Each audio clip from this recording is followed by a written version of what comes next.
بسم اللہ الرحمن الرحیم، السلام علیکم۔ کیپٹل ٹاک میں خوش آمدید۔ آج D G I S P R نے ایک اہم پریس کانفرنس کی اور اس پریس کانفرنس میں انہوں نے بتایا کہ پچھلے سال 9 مئی کو ایک سیاسی ٹولے نے چن کر اپنے کارکنوں کو اہداف دیے اور حملے کروائے، اور جو پچھلے سال 9 مئی کے واقعات ہیں اس میں جو ملوث لوگ ہیں ان کو سزا ملنی چاہیے۔ تو یہ D G I S P R کا جو موقف ہے کوئی نیا موقف نہیں ہے، اور اب دوبارہ 9 مئی آنے والا ہے اور تحریک انصاف بھی 9 مئی کو ایک خصوصی تقریبات کر رہی ہے، اور اس کے ساتھ ساتھ جمعیت علماء اسلام جو ہے وہ بھی 9 مئی کو پشاور میں اس نے ملین مارچ کا اعلان کیا۔ تو تحریک انصاف کی تو سمجھ آتی ہے، لیکن جو جے یو آئی ہے وہ 9 مئی کو خاص طور پہ ملین مارچ کیوں کر رہی ہے، وہ بھی پشاور میں، اس کی کیا وجہ؟ اور اس کے علاوہ ایک بات بڑی اہم ہے کہ کچھ عرصہ سے جے یو آئی کے اندر یہ بحث چل رہی ہے کہ کیا ہمیں جو پاکستان کی سیاست ہے اور جو سیاسی نظام ہے اس کا حصہ بنے رہنا چاہیے یا ہمیں سیاست کو خیر بات کہہ دینا چاہیے۔ یہ بات بڑی ہی اہم ہے۔ تو یہ بات کیوں ہو رہی ہے، یہ بحث کیوں ہو رہی ہے جے یو آئی میں، اس پر آج ہم بات کریں گے۔ ہمارے ساتھ موجود ہیں جے یو آئی کے سربراہ جناب مولانا فضل الرحمان صاحب۔ مولانا صاحب بہت بہت شکریہ۔ سب سے پہلے تو یہ بتائیں کہ 9 مئی کو ایک سال ہو رہا ہے اور D G I S P R نے آج پریس کانفرنس کی، وہ کہتے ہیں جی 9 مئی کے ذمہ داروں کو سزا ملنی چاہیے۔ آپ پہلے تو مذمت کر چکے ہیں 9 مئی کی، ابھی تک آپ کا وہ موقف برقرار ہے کہ 9 مئی کے جو ذمہ دار ہیں ان کو سزا ملنی چاہیے؟ ہمارے جو ملین مارچ ہے یا عوامی اسمبلی ہے 9 مئی کا، اس حوالے سے کوئی تعلق نہیں ہے۔ جب ہم جلسوں کا شیڈول بنا رہے تھے تو 20 اپریل کو ہم نے شین کا جلسہ رکھا، عوامی اسمبلی رکھی، پھر 2 مئی کو ہم نے کراچی کی، اور 9 جمعرات برابر ہو رہا تھا تو خواہش یہ تھی کہ جمعرات کے روز آپ ہو تاکہ اگلے روز جب چھٹی ہو یا ذرا تھوڑا سا فریش ہوتے ہیں، تو اس لحاظ سے ہم نے 9 مئی رکھا، اور اس کا 9 مئی کے اس واقعے سے کوئی تعلق نہیں ہے جو جہاں ملک پہ درپیش آیا تھا۔ تو ایک بات ہماری طرف سے بالکل واضح ہونی چاہیے کہ 9 مئی ایک وہ واقعہ کہ جس کو آپ موضوع بحث بنانا چاہتے ہیں یا ملک پہ جو ہے زیر بحث ہے، یا جس پر آج آئی ایس پی آر کا پریس کانفرنس آئی اس حوالے سے، تو یہ دونوں ہمارے اور ان کے حوالے سے بالکل الگ الگ باتیں ہیں۔ اچھا، تو یہ آپ اتفاق کرتے ہیں D G I S P R سے کہ 9 مئی کو ایک سوچے سمجھے منصوبے کے تحت فوج کی تنصیبات پر حملہ ہوا اور ذمہ داروں کو سزا ملنی چاہیے؟ دیکھیے، جہاں تک واقعے کا تعلق ہے، یقیناً ہم نے بھی اس پر احتجاج کیا تھا، اور ریاستی تنصیبات پر اور ریاستی مراکز پر اس طرح کے حملے یقیناً پوری قوم نے اس کا نوٹس لیا تھا۔ لیکن اب ایک سوال پیدا ہوتا ہے، آئی ایس پی آر کی پریس کانفرنس اپنی جگہ پر اور ان کا اس پر احتجاج اپنی جگہ پر، لیکن اگر ہم اس کو تسلیم کرتے ہیں اور صحیح بات ہے ان کی، تو پھر یہ بتایا جائے کہ الیکشن میں دھاندلی کی ہے یا نہیں، یا تو وہ تسلیم کرے کہ ہم نے الیکشن میں دھاندلی کی ہے، مان لیں، وہ کہتے ہیں ہم نے نہیں کی، اور اگر نہیں کی ہے تو پھر عوام نے اس کے 9 مئی کے بیانیے کو مسترد کر دیا ہے، پھر اکثریت جو ہے وہ پھر ٹھیک ہے۔ یہ سوال ان کو کیا گیا D G I S P R کو، لیکن انہوں نے یہ کہا کہ اگر کسی سیاسی جماعت کو ووٹ ملے ہیں تو اس کا مطلب یہ نہیں ہے کہ جو ووٹر ہے اس نے جو 9 مئی کا جو بیانیہ ہے فوج کا اس کو مسترد کر دیا۔ نہیں، یہ تو ان کی اپنی بات ہے، وہ اگر اپنے آپ کو عوام کے مقابلے میں لانا چاہتے ہیں، اور ہر دفعہ وہ عوام کے مقابلے میں آئے ہیں، عوام کی رائے کو انہوں نے کچھ بھی نہیں سمجھا کبھی، اور 2018 میں بھی انہوں نے عوام کی رائے کو ایک طرف پھینک دیا تھا، اور ابھی 2024 میں بھی انہوں نے عوام کی رائے کو، تو فوج یا فوج کے جو ادارے ہیں وہ کسی قیمت پر عوام کی رائے کو کوئی اہمیت نہیں دیا کرتے، اور ملیٹنٹ ہو یا ملٹری ہو، ان کے نزدیک عوامی رائے کی کوئی حیثیت نہیں ہوتی۔ یہ بتائیں کہ 2018 کے الیکشن پر بھی آپ نے احتجاج کیا تھا، مجھے یاد ہے اس وقت جو آپ کے اتحادی تھے ان کو کہا تھا اسمبلی میں مت بیٹھو، ٹھیک ہے؟ ابھی بھی آپ کہہ رہے ہیں کہ 2024 کے الیکشن میں دھاندلی ہوئی ہے اور ابھی آپ اسمبلی میں بیٹھ گئے ہیں، اس وقت بھی آپ نے تحریک چلائی، ابھی بھی آپ تحریک چلا رہے ہیں، تو جو آپ نے 2019 میں جو ایک تحریک شروع کی تھی اس میں اور آج کی جو آپ کی تحریک ہے اس میں فرق کیا ہے؟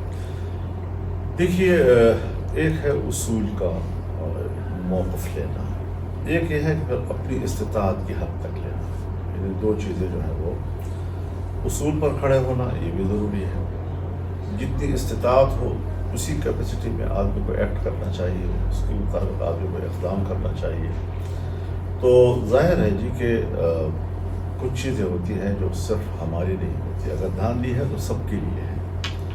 سو اس وقت بھی میں نے یہ کہا تھا کہ آپ ابھی اسمبلی میں حلف نہ اٹھائیں، لیکن کسی نے نہیں مانی، پھر ہم نے اٹھا لیا کیونکہ تنہا شاید ہم مؤثر نہ ہوتے. اس بار پھر مینڈیٹ وہی، یعنی پیپلز پارٹی کو اس وقت بھی صوبائی حکومت ملی تھی، لیکن صوبائی حکومت ملنے کے باوجود وہ میدان میں آئی اور اسے کہا دھاندلی ہوئی ہے. جس طرح آج پی ٹی آئی کو صوبہ خیبر پختونخوا میں اکثریت ملی ہے تو ان کو بھی تسلیم کرنا چاہیے کہ دھاندلی ہوئی ہے جیسے کہ وہ کہہ رہے ہیں. لہٰذا ہم جمعیت علماء اسلام والے اکیلے ہیں اس وقت، اور جو ہمارے دوست تھے وہ شاید اب انہوں نے مناسب یہ سمجھا کہ مسلسل اقتدار سے محرومی بھی مناسب نہیں ہے. لیکن ہم اس اصول سے پیچھے ہٹنے کو تیار نہیں ہیں. ہم نے جو کشمیر میں جلسہ کیا وہاں بھی عوام کا رد عمل بالکل واضح تھا، حالانکہ بارشیں تھیں، بہت سے راستے بند تھے، ندیاں بہہ رہی تھیں، لوگوں کو کراس بھی نہیں کر سکتے تھے. اسی روز بھی کچھ لوگ شہید ہوئے تھے، پانی میں ان کی گاڑیاں بہہ گئی تھیں. اور پھر اس کے بعد ابھی جو کل پرسوں ہم نے کراچی میں کیا 2 مئی کا، تو اس سے بھی دنیا کو بتا دیا کہ عوام کس کو کہتے ہیں، پبلک کس کو کہتے ہیں. حد نظر انسانیت تھی، لاکھوں انسان جو ہے ایک میدان میں اکٹھے تھے. اور انشاءاللہ جب کل پرسوں پشاور میں ہوگا تو وہ بھی انشاءاللہ یہی پیغام دے گا کہ صبح خیبر پختونخوا کے عوام کیا کہتے ہیں. مجھے یاد ہے آپ نے عمران خان کے دور حکومت میں بھی اس طرح کے بڑے بڑے جلسے کیے تھے. کیا اس کا آپ بگاڑ سکے عمران خان کا؟ اور ابھی بھی اگر آپ پشاور میں ملین مارچ کرتے ہیں اور بہت بڑا اجتماع کرتے ہیں جس میں انسانوں کا سمندر بھی آ جائے، کیا کر لیں گے اس سے؟ کچھ تو آپ کا کیا مطلب ہے؟ آپ ہمیں اسلحہ اٹھانے کی ترغیب دے رہے ہیں؟ میں یہ پوچھ رہا ہوں عوام الٹیمیٹلی عمران خان کو ہٹایا گیا تحریک عدم اعتماد سے. ٹھیک ہے، وہ جو آپ کی تحریک لیکن اس سے تحریک عدم اعتماد کے لیے فضا کس نے بنائی؟ ہاں. ماحول کس نے بنایا؟ اور عوامی سیلاب ایسا آیا کہ میں جب لاہور سے نکل رہا تھا تو مجھے دور دور تک ایسا نظر آ رہا تھا جیسے کہ زمین پر انسان نے چونٹیاں پھیلی ہوئی.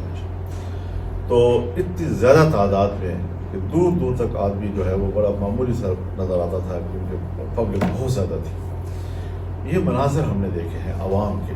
میں حیران تھا جب میں ساہیوال سے گزر رہا تھا اور اکاڑے سے گزر رہا تھا تو مجھے یوں لگا کہ جیسے شہر پہ کوئی مرد کسی گھر میں رہا ہی نہ ہو، سارے جو ہے دنیا روڈ پہ آ گئی تھی. جب میں نے ملتان کا منظر دیکھا تو میں حیران تھا کہ ملتان میں آج تک ہم اتنے بڑے اجتماع نہیں کر سکے ہیں. اور پھر جب ہم یہاں آئے تو پورا جو آپ کا کشمیر ہائی وے ہے وہ کوئی 8 لائنوں کا ہائی وے ہے یا اس سے بھی زیادہ، اور اس کے آگے پیچھے جو میدان ہے وہ سب کے سب انسانوں سے بھرے ہوئے تھے. اور 2.6 کلومیٹر یہ عوام تھی. آپ کے اس شہر میں 12 دن 15 دن رہی ہے تو عوام تو تھے، لیکن عوام کا اس طرح نظر انداز نہیں کیا جا سکتا جی. اور ہمارے پاس ہتھیار ہی کیا ہے جی؟ عوام ہی ہو سکتے ہیں. لیکن وہ جو عوام کے رائے کے ساتھ ظلم ہوا ہے تو عوام ہی نے اس کا احتساب آپ کی بات درست ہے، لیکن وہ جو آپ نے بڑے بڑے اجتماعات کیے، پھر آپ نے اسلام آباد میں آ کے دھرنا دیا، تو آپ یہ نہیں سمجھتے کہ آپ کے اس احتجاج کا فائدہ آپ کے ایک اتحادی نے اٹھا لیا اور بعد میں اس نے آپ کو السلام علیکم کر دیا؟ حضرت یہ ہمارے دوستوں کے رویے اور نیتوں پر ہے، اس سے ہماری نیت پر کوئی فرق نہیں پڑتا جی. ہمیں راستے میں کوئی چھوڑتا ہے، راستے میں پہنچا کر چھوڑ دیتا ہے، یہ ان کا اپنا رویہ. وہ بھی تاریخ پر اپنی کارکردگی جو ہے وہ رقم کرا رہے ہیں، اور ہم بھی تاریخ کے صفحات پر اپنی تاریخ پر آگے والے نسل سوچیں گے کہ ہم نے یہ جو اب آپ کی تحریک ہے یہ اب پشاور کے بعد آپ کیا کریں گے؟ آپ اسلام آباد کی طرف آئیں گے، کیا کریں گے؟ پشاور کے بعد ہم نے پھر بیٹھنا ہے اور آنے کا لائحہ عمل بنانا ہے اور ملکیت بنانا ہے انشاءاللہ. ابھی تو ہم نے صرف ٹیسٹ کیا ہے، ٹیسٹ کامیاب رہا ہے ہمارا جی. اور آگے ہم جو ہے پھر سے بڑھ کر جائیں گے انشاءاللہ. پنجاب میں بھی جائیں گے.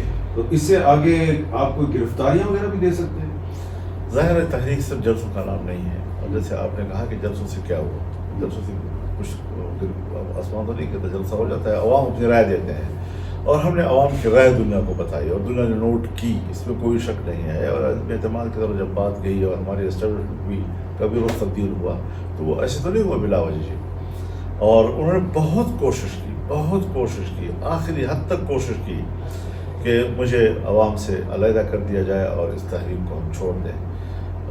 دباؤ بھی رہا، مختلف حربے استعمال کیے، لیکن ہم ڈٹ گئے نہیں ہوں گے اس طریقے سے. اور وہ بھی مکمل طور پر مطمئن ہو گئے کہ یہ 1 انچ پیچھے ہٹنے کے لیے تیار نہیں ہے.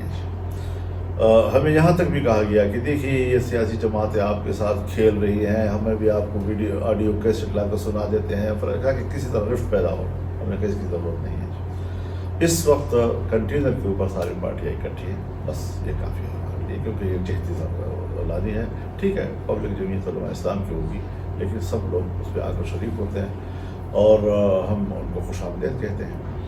آج صورتحال یہ ہے کہ ہم نے سب جمعیت علماء اسلام کی تحریک کی بنیاد پر عوام کو بلانا ہے اور انشاءاللہ جمعیت علماء اسلام ہی اس وقت پورے ملک میں عوام کو لیڈ کرے گی اور تبدیلی لائے گی انشاءاللہ. کوئی تحریک انصاف اور JUI میں فاصلے کم کرنے کے لیے کچھ کر رہے ہیں کچھ لوگ؟ آپ کی پارٹی کے رہنما نے پچھلے دنوں تجویز دی تھی کہ ہماری ایک مشترکہ کمیٹی بننی چاہیے، اس میں ہم تجاویز پر غور کریں کہ فاصلے کیسے کم ہوں.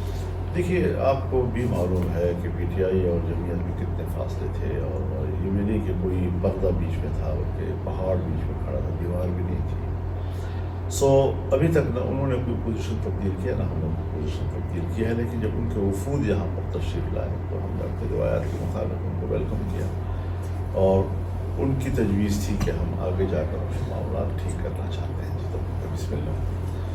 اور اسی کا پاس رکھتے ہوئے ہم اکا دکا جو ان کے کچھ لوگوں کے بیانات آ جاتے ہیں تو یہ ضرور ہمارے ایک سوال ہے کہ PTI ایک پیٹ پہ کیوں نہیں ہے. لیکن ہم ان لوگوں کے بیانات کا کوئی نوٹس نہیں لے رہے ہیں. ہم اس ذمہ دار وفد کا جو کہہ رہے تھے کہ ہم عمران خان صاحب کی کہنے پہ آئے ہیں، تو ہمارے لیے وہی حجت ہے اور وہی PTI ہے ہمارے لیے. تو جب تک وہاں سے کوئی خلاف ورزی نہیں ہوتی یا وہاں سے کوئی اس کو منافی کوئی بات نہیں ہوتی تو ہم اپنی بات پہ قائم ہیں، اخلاقی طور پر بھی قائم ہیں، اصولی طور پر بھی ہم اس پر قائم ہیں. اور اگر معاملات بنتے ہیں تو بہت اچھی بات ہے، اور نہیں بن سکے گا تو پھر ہر ایک پارٹی کا اپنا ایک موقف ہوگا، اپنی رائے ہوگی. لیکن ہم ایک بات واضح کر دینا چاہتے ہیں کہ ہم نے نہ آج تک شخصی طور پر کسی کی توہین کی ہے اور نہ ہی آئندہ انشاءاللہ ایسا ہوگا. اب یہ بتائیں کہ آپ کی جماعت کے اندر یہ آج کل گفتگو چل رہی ہے، کچھ آپ کے جو جماعت کے جو اہم ادارے ہیں، مجلس عاملہ ہے، وہاں پہ بھی گفتگو ہوئی ہے کہ سیاست کو خیر بات کہہ دیا جائے، اس کی کیا بات؟ دیکھیے ہم الیکشن میں اس لیے حصہ لیتے ہیں کہ یہ پارلیمانی جمہوریت کا ایک بنیاد ہے، اساس ہے اس کی. سب سے پہلے عوام ووٹ دیتے ہیں، پھر عوام کے ان ووٹوں پر جو لوگ جیتتے ہیں وہ پھر حکومت کرتے ہیں، پھر وہ ملک کو چلاتے ہیں. کوئی معمولی کام تو نہیں ہے جی. لیکن یہاں پر ریت یہ چل رہی ہے کہ یہاں پر اسٹیبلشمنٹ بیچ میں آ جاتی ہے. اسٹیبلشمنٹ جو ہے وہ اپنے امیدوار کھڑا کرتی ہے، چاہے وہ آزاد کی صورت میں ہو یا کسی پارٹی سے کہیں کہ وہ ان کو ٹکٹ دے دیں گے. اب اس قسم کی چیز اگر کوئی 100 میں 1-2 کی بات ہو تو سمجھ میں آ جاتی ہے کہ چلو ٹھیک ہے، اگر کوئی اہم آدمی ہمیں آپ کی طرف سے ملتا ہے یا کسی دوسرے دوست کی طرف سے ملتا ہے اچھی بات ہے جی. لیکن معاملہ اگر یہ ہو کہ بالکل سرے سے عوام کی رائے ہی تبدیل کر دی جائے، یعنی عوام کی رائے آپ کے حق میں ہو اور مکمل پلٹ کر میرے حق میں آ جائے تو یہ بہت بڑی جان ہو گیا تو جی. تو اس صورتحال کو ہم 2018 میں بھی دیکھ رہے ہیں، اس صورتحال کو ہم نے اس دفعہ بھی دیکھا ہے، اور یہ صورتحال جو ظاہر ہے کہ الیکشن اور عوام کی نہیں رہی. اگر عوام کی رائے کی یہ قدر و قیمت ہے تو پھر اس الیکشن میں خوار ہونے کی کیا ضرورت ہے جی. یعنی ہم لوگ پیسے بھی خرچ کریں، ہم لوگ گلی کوچی میں ذریع خجل خوار بھی ہوں، ہم لوگ دشمنیاں بھی مول لیں، وہ دشمنیاں ہماری پتہ نہیں کتنے دہائیوں تک چلتی رہیں گی. یہ ساری چیزیں ہم اس لیے کرتے ہیں کہ ہم الیکشن لڑ رہے ہیں تو میرا اپنا منشور ہے، آپ کا اپنا منشور ہے. میں اپنے حوالے سے کوئی علاقائی مسائل پہ بات کرتا ہے، کوئی قومی مسائل پہ بات کرتا ہے اور لوگوں سے ووٹ لیتا ہے. یہ اتنی تھکان اور اتنی خجل خواری کس مقصد کے لیے؟ اس لیے کہ یہ لوگ فیصلہ کریں گے اور یہ ہمیں کہیں گے کہ فیصلہ تو ہم نے کرنا ہے. یقین جانیے ایک دفعہ مجھے اپنے ہی ایک ساتھی نے کہا کہ تم بڑے بڑے جلسے کرو، سیٹیں تو اتنی ملی تھی جو وہ دیں گے آپ کو. اچھا لیکن میں آپ کو تھوڑا پیچھے لے کے جاتا ہوں. 1988 میں جہاں تک مجھے یاد پڑتا ہے اس وقت آپ کو قومی اسمبلی کی 8 سیٹیں ملی تھیں. 90 کا الیکشن آیا تو پھر 6 ہو گئی. پھر 93 میں الیکشن ہوا تو 4 ہو گئی. تو وہ اس وقت بھی تو کم ہو رہی تھی. تو اس وقت آپ نے یہ کیوں نہیں سوچا؟ حامد میر صاحب، ہمیں تو اس وقت پتہ بھی نہیں تھا کہ انتخابات میں ایجنسی کا بھی کوئی رول ہوتا ہے. پتہ بھی نہیں تھا ہمیں. نئے نئے ہم لوگ آئے اس میدان میں اور 2008 میں ہم نے اسمبلی میں اندر، تو ہم حیران تھے کہ ہو کیا رہا ہے.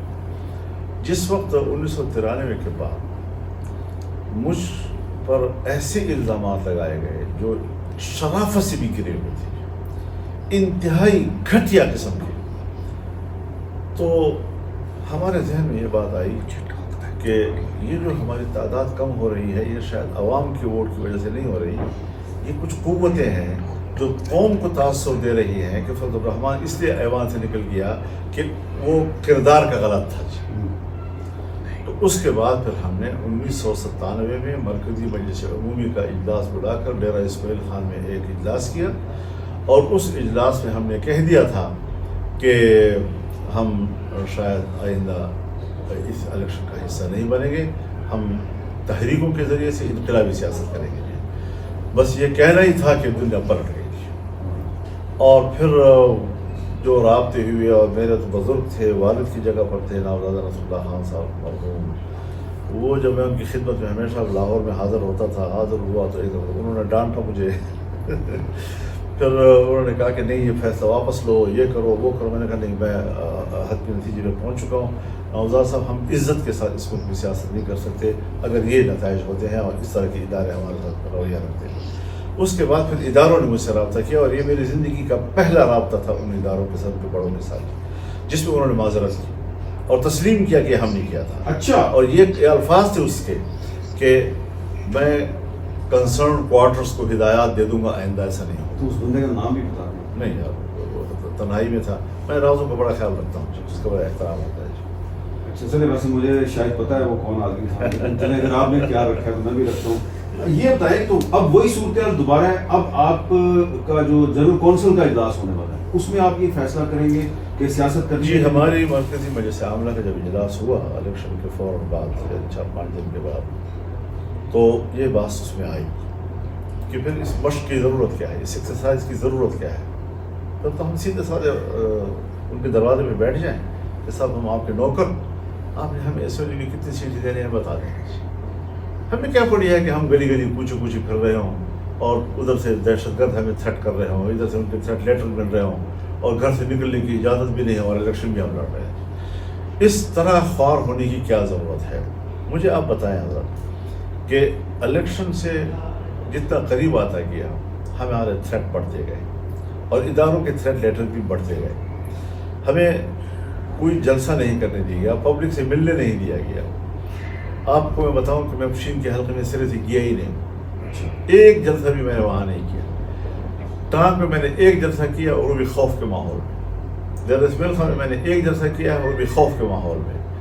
اور بس اس کے علاوہ میں پبلک میں نہیں جا سکا ہوں. جو میں جاتا تھا دیہاتوں میں پبلک کو ملنے کے لیے، براہ راست ان سے ووٹ مانگنے کے لیے میں جایا کرتا تھا، نہیں جا سکے ہم لوگ.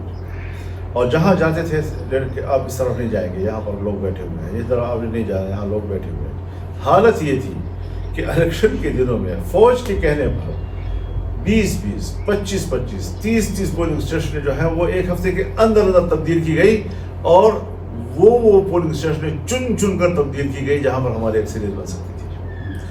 اور ایک حلقہ ہمارا جو قومی اسمبلی کا تھا جس پر اسد الیکشن لڑ رہا تھا، اس کے 6 پولنگ اسٹیشنوں پر دوبارہ الیکشن کرائے گئے. دنوں پر ہنگامے کر دیے گئے، طالبان کے حملے شروع ہو گئے، ادھر سے فوج نے حملے شروع کر دیا، اور ہڑ مچا کر سارا قلعے کا تباہ کر دیا. اور جہاں سے ہم نے اکثریت لینی تھی ہمیں اکثریت لے لینی تھی. اچھا جی، مولانا فضل الرحمان صاحب سے ہماری گفتگو جاری ہے. ایک وقفہ لیتے ہیں، وقفے کے بعد دوبارہ ملتے ہیں. کیپٹل ٹاک میں دوبارہ خوش آمدید. جے یو آئی کے سربراہ مولانا فضل الرحمان سے ہم گفتگو کر رہے ہیں. مولانا صاحب، پچھلے کچھ عرصے میں مسلم لیگ نون کے بہت سے لوگ آپ کو ملے، نواز شریف صاحب بھی آپ کو ملے. انہوں نے کوشش کی کہ وہ آپ کے ساتھ ریکنسائل کر لیں، دوبارہ آپ کو اپنا ساتھی بنا لیں. اور ابھی تک دعویٰ کرتے ہیں رانا ثناء اللہ صاحب کہ مولانا صاحب آخر کار ہمارے ساتھ آ ملیں گے، لیکن ابھی تک آپ کی گفتگو سے اندازہ ہو رہا ہے کہ آپ ان کے ساتھ نہیں جانے والے. تو نواز شریف صاحب بھی آئے آپ کے پاس، تو معاملہ طے کیوں نہیں ہوا؟ ہمارے اور مسلم لیگ نون کی دوستی کچھ اس نوعیت کی ہے کہ ہم دوست رہنا چاہتے ہیں، لیکن ان کی کوشش یہ ہے کہ میں ان کے ساتھ جا کر ملوں، اور میری کوشش یہ ہے کہ وہ ہمارے ساتھ آ کر ملیں. بس یہ ہے ابھی تک فی الحال تنازع جو چل رہا ہے ہمارا. تو یہ جو اور شاید میرا مطالبہ ان سے صحیح ہے. اچھا آپ بھی وہ آئے آپ کے پاس؟ جی نہیں، لیکن اپوزیشن میں بیٹھے نا. اچھا آپ کہہ رہے ہیں کہ اپوزیشن میں اپوزیشن میں بیٹھے. اچھا میں نے قومی اسمبلی کی تقریر بھی ان کو کہا. اچھا اور اپوزیشن میں ہوں، اقتدار میں نے کہا پی ٹی آئی کو دو.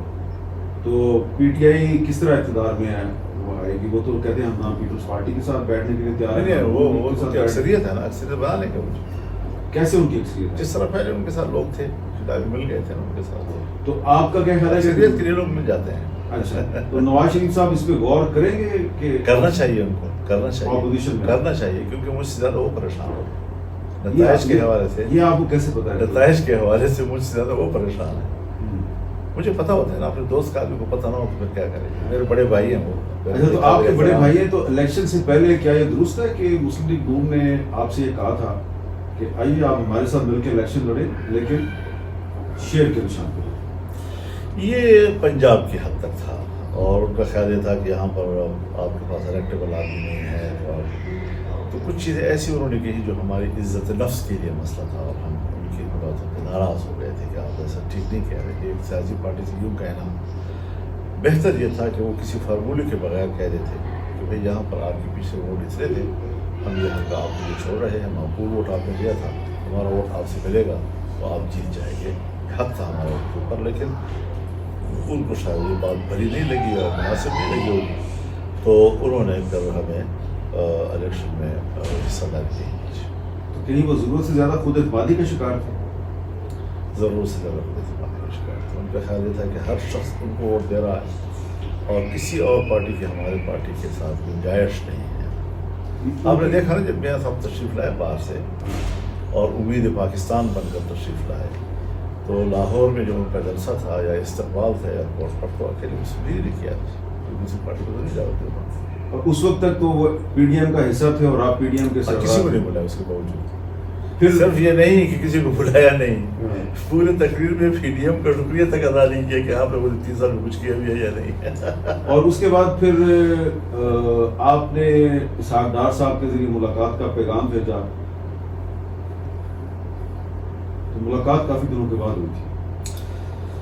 جی کچھ باتیں ایسی تھیں کہ جس بات پر میاں شہباز شریف صاحب اور ان کے رفقا آ کر اصرار کرتے رہے، تو بار بار وہ تشریف لائیں اور اصرار کریں اور میں اس کا کوئی مثبت جواب نہ دے سکوں تو باعث شرمندگی ہوتی ہے.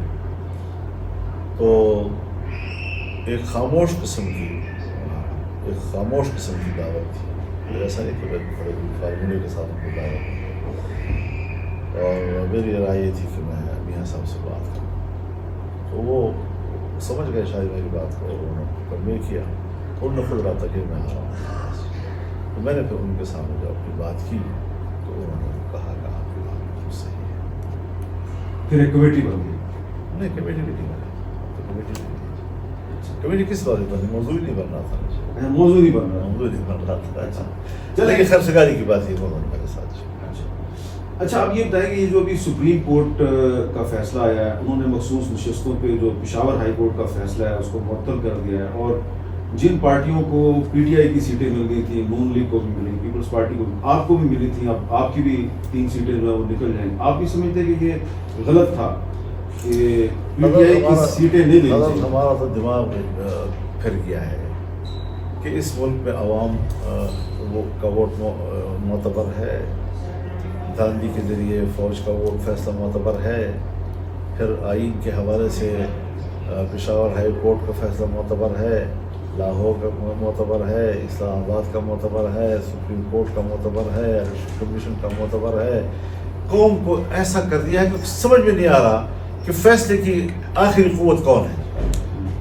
بناتے ہیں پھر بگاڑتے ہیں، بناتے ہیں پھر بگاڑتے ہیں، بناتے ہیں پھر بگاڑتے ہیں، اور ان کی مرضی ہے جس کو ممبر اسمبلی کا بنایا جس کو نہ بنائے.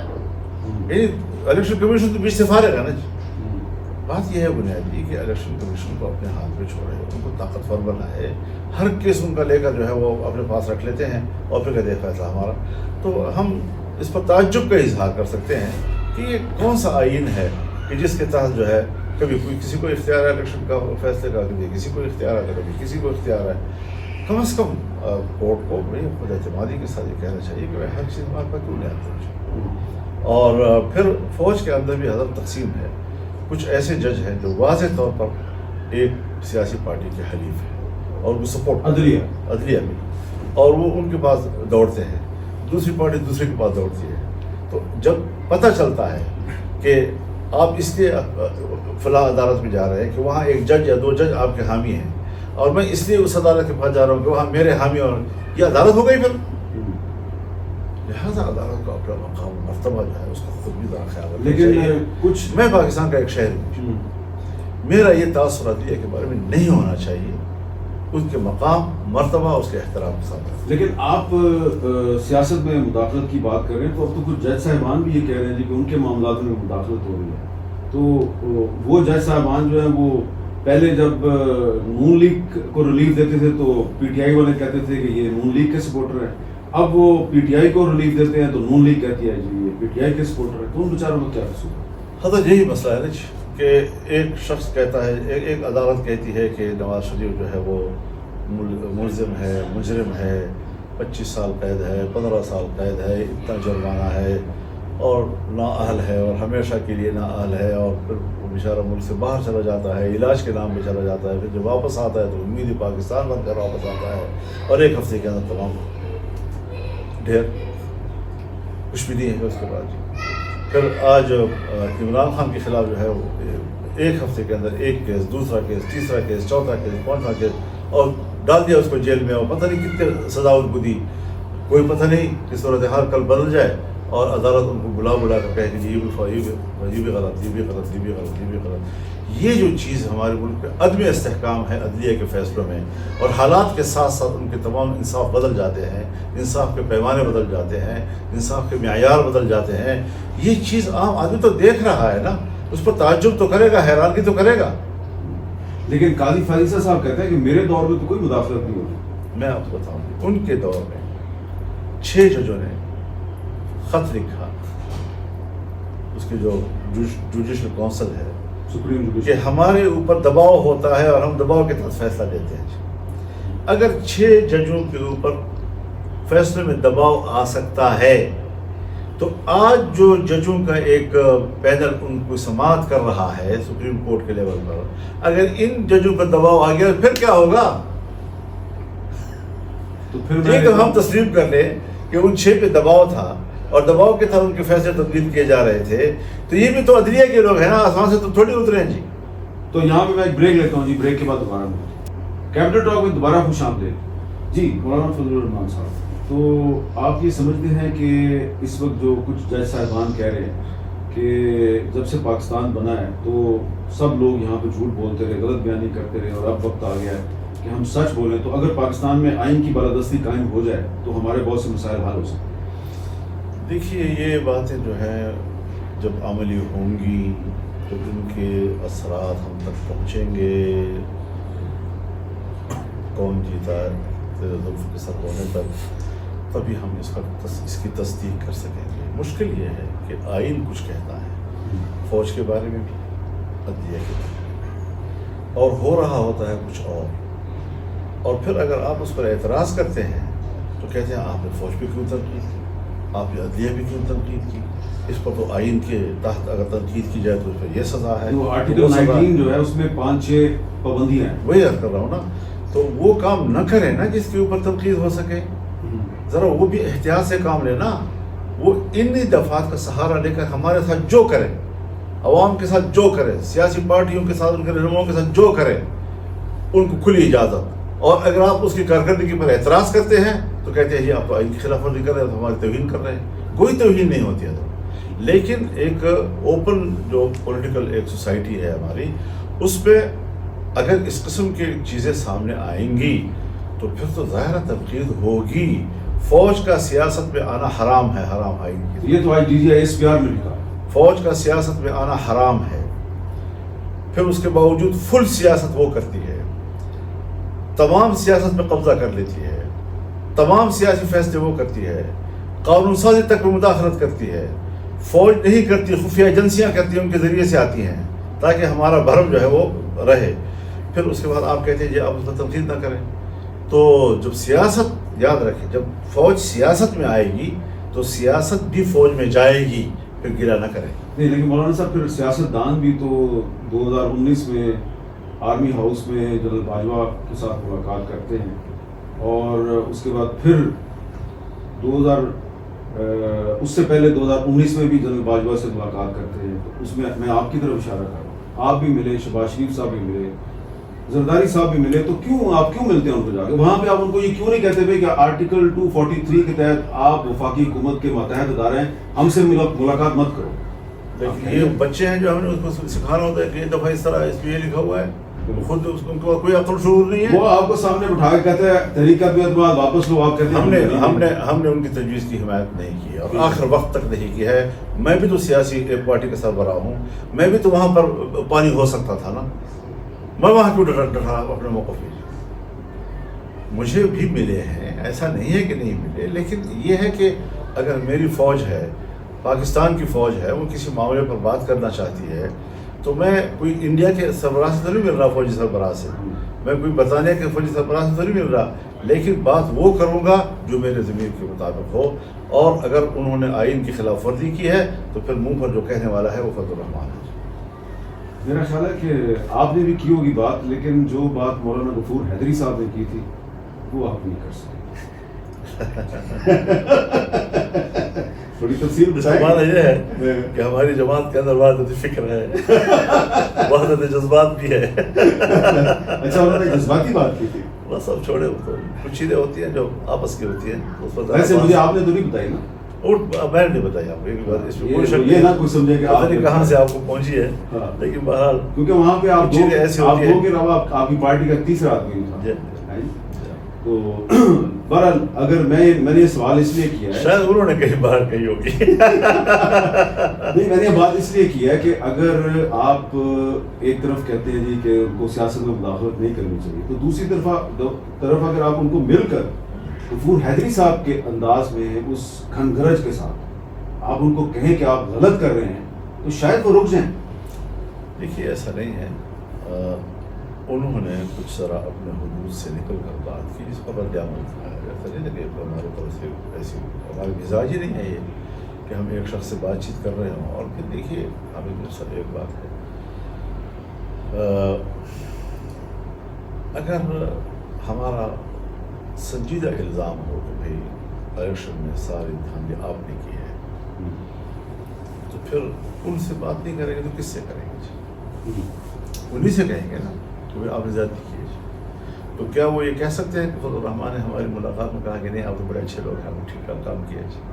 وہ یہی کہیں گے کہ انہوں نے کہا کیوں میں نہیں مانتا اس چیز کو.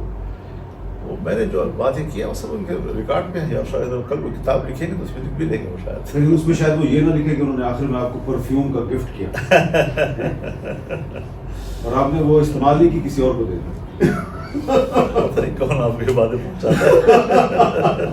اچھا, اب آخر میں یہ بتائیں کہ جو آپ کی یہ جو تحریک ہے, آپ کی ملین مارچ ہے, اس کے حوالے سے ایک عام تنقید یہ کی جا رہی ہے کہ مولانا فضل الرحمان صاحب جو ہیں ان کے ساتھ تو دھاندلی ہوئی ہے خیبر پختونخوا میں, اور خیبر پختونخوا میں ان سے جیتی ہے تحریک انصاف, تو ان کو احتجاج تحریک انصاف کے خلاف کرنا چاہیے, لیکن وہ الیکشن کمیشن کے خلاف اور اداروں کے خلاف احتجاج کر رہے ہیں. یہ سوال میں بھی سن رہا ہوں, لیکن یہ ایک سکڑا ہوا دماغ نہیں ہوتا, یہ سکڑا ہوا دماغ جو ہمیں بہت چھوٹے نقطوں پہ سوچتا ہے, اور جس کے سوچ کا ظرف اتنا نہیں ہے کہ وہ پورے ملک کا احاطہ کر سکے. وہ ابھی تک بھی شاید ہماری پالیٹکس کو نہیں سمجھے, اور وہ سمجھتے ہیں کہ یہ ہم کوئی پاکٹ پالیٹکس کر رہے ہیں. دیکھیے اس وقت بھی ہم خیبر پختونخوا میں ہی آ رہے تھے, لیکن پھر میں نے کراچی میں جلسے نہیں کی, سکھر میں نہیں کی, میں مظفر گڑھ میں نہیں کیا, تو ڈیرہ لیار بھی کیا ہم نے, کوئٹہ بھی کیا، بہت سے جگہوں پہ ہم جلسے کرتے رہے، اور اس کا یہ مطلب بالکل نہیں ہے الیکشن جب ہوتا ہے اگر ایک قومی اسمبلی کے الیکشن میں بھی داندلی ہو جائے تو پورے ملک کی داندلی کہلاتی ہے، اگر ایک صوبائی اسمبلی کی سیٹوں کی داندلی ہو جائے تو پورے صوبے کی داندلی کہلاتی ہے۔ لہٰذا یہ کہنا کہ بات یعنی یہ جو ہمیں بالکل لوکلائز کر دیا گیا ہے کہ ہر شخص اپنے لوکل ایجنڈے کے اوپر ہی بات کرتا ہے، اپنے ضلع کی، اپنے حلقے کی، اور اسی کا رونا، تو یہ میرے خیال میں وہ قومی سطح کی سوچ کی عکاس نہیں ہوا کرتی۔ ہمیں بڑے کھلے دل کے ساتھ ملک کے حوالے سے سوچنا ہے۔ اگر کراچی کے لوگوں کے ساتھ، اگر سندھ کے لوگوں کے ساتھ داندلی ہوئی ہے، مجھے اس کی بھی آواز اٹھانی ہے۔ اگر بلوچستان کے لوگوں کے ساتھ داندلی ہوئی ہے، مجھے اس کی بھی آواز اٹھانی ہے۔ اگر پنجاب کے لوگوں کے ساتھ ہوئی ہے، مجھے اس کی بھی آواز اٹھانی ہے۔ یہ غلط بات ہے کہ میں صرف یہ تو میرے موقف کو کمزور کرنے کی ایک شعوری کوشش ہے کہ میں تو لی خان میں ہارا ہوں تو شاید میں لی خان کے حوالے سے بات کروں۔ اس قسم کی سوچ کا حامل میں نے پہلے بھی جرنلوں پر بھی واضح کر دیا تھا کہ مجھے کہا گیا کہ آپ سینٹ کے چیئرمین بنے، آپ سینٹ کا رکن بنے، میں یہ لڑائی نہیں لڑوں۔ یہ سینٹ کا چیئرمین بنانے کی آفر آپ کو پچھلے دور میں؟ جی، اور میں نے نہیں مانی، باجوہ صاحب کے بعد؟ ہاں، میں نے نہیں مانی، اور پھر یوسف رضا گیلانی صاحب آ گئے میدان میں۔ یوسف رضا گیلانی صاحب کے چیئرمین سینٹ بننے میں تو آپ بھی بڑے خوش ہیں ابھی؟ ہاں، تو میں بڑے لوگوں کا احترام اور ان کا بڑے مناسب اور فائز ہونا، اس پر کبھی بھی میں نہ حسد کرتا ہوں، نہ اس کے حوالے سے کوئی، لیکن ایک ہے کہ اصولی طور پر کوئی چیز ٹھیک ہے یا نہیں، ٹھیک اپنی جگہ پر ہے۔ اور یوسف رضا گیلانی صاحب کے ساتھ ہمارے بڑے خاندانی تعلقات ہیں، اور بہت پرانے خاندان والے صاحب کے زمانے سے، ان کے والد صاحب، ہمارے والد صاحب ملتان کے رہنے والے ہیں ہم سارے، تو وہ جو عزت و احترام کا ایک رشتہ ہے، جو وہ تو ہم سیاست میں ہم اس حوالے سے قدامت پسند ہیں۔ رمضان صاحب فرماتے تھے کہ شخصی تعلقات کے حوالے سے ہم قدامت پسند ہیں، تو یہ جدید سیاست جو ہے نا، جو ہم پہ اثر انداز نہیں ہوا کرتی۔ بہت بہت شکریہ مولانا، بہت بہت شکریہ۔